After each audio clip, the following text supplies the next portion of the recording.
د کونړ پیښو پر وړاندې د مبارزې او چمتووالي ادارې مسؤلین وویل چې د خوړونو د پاکونې څخه یې موخه د سیلابونو او نورو احتمالي پیښو د خطرونو کمول دي ترڅو د خلکو کورونه، کرنیزې ځمکې او عامه ځایونه خوندي شي.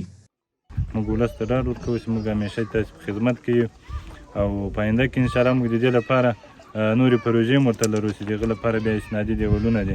تقریبا د ټول کونړ لپاره موږ 350 پروژې موږ دغه کړي دي، ډیزاین کړي دي.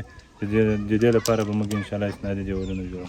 د زموږ علاقه داسې غریزه علاقه ده چې عام طور په کورونو په پټو باندې د ناوونو او د غرونه سواره دي. نو کله چې دغه طوفاني بارانونه یا ګلۍ وشي نو بیا د سیلابونه راوځي. نو سیلابونو په وجه باندې هغه بیا دومره لوی طوفاني سیلابونه چې د هغې هېڅ مخنیوی نه کېږي. نو په هغه په سلسله کې که جومات وي، کورونه وي، داسې پټي وي، دا ټول ازبینه ځي او کله کله پکې انسانان هم له منځه لاړ شي. نو الحمدلله چې دا پروژه عملي شي نو دا مکمل د خلکو د ژوند او د دې زندگی او جوماتونه کورونه دا سره بچ شي. نو په دې کې ډېره لویه فایده ده او داسې یو غټه فایده ده چې دغه لاسته راوړنې ولسونه چې کوم دی په خپل لاس سره او په خپل مټو سره دا نشي کولی. نو په دې خاطر باندې دا یو لوی لاسته راوړنه او ډېر ښه کار دی. د سیمې اوسیدونکو د خوړونو څخه د رسوباتو په پاکولو خوښي څرګنده کړه او ویل چې په دې سره به یې کورونه او کرنیزې ځمکې د سیلابونو له ګواښ څخه وژغورل شي.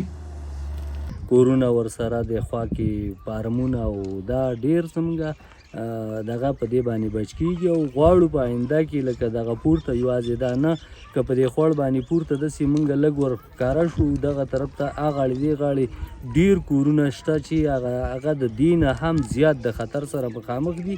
باید هغو ته هم دغه پروژې پلي شي او خلک د سیلاب د خطرونو نه وساتل شي. زموږ په دې پروژه باندې چې د حوادثو نه تطبیقېږي ډېره مننه دا کوو چې هم جوماتونه بچ کېږي، هم ځمکې بچ کېږي، هم کورونه بچ کېږي او د حکومت نه مننه کوو چې نور آینده ته هم دغه شانتې پروژې راولېږي چې زموږ د مشکلاتو مخنیوی ونیسي په وخت باندې چې هغه ستونزه پیدا نه شي او رسیدګي ورته وکړي. د کونړ پیښو پر وړاندې د مبارزې او چمتووالي ادارې مسؤلین وایي چې د خوړونو څخه د رسوباتو پاکونې چارې به د کونړ په ټولو ولسوالیو کې ترسره شي.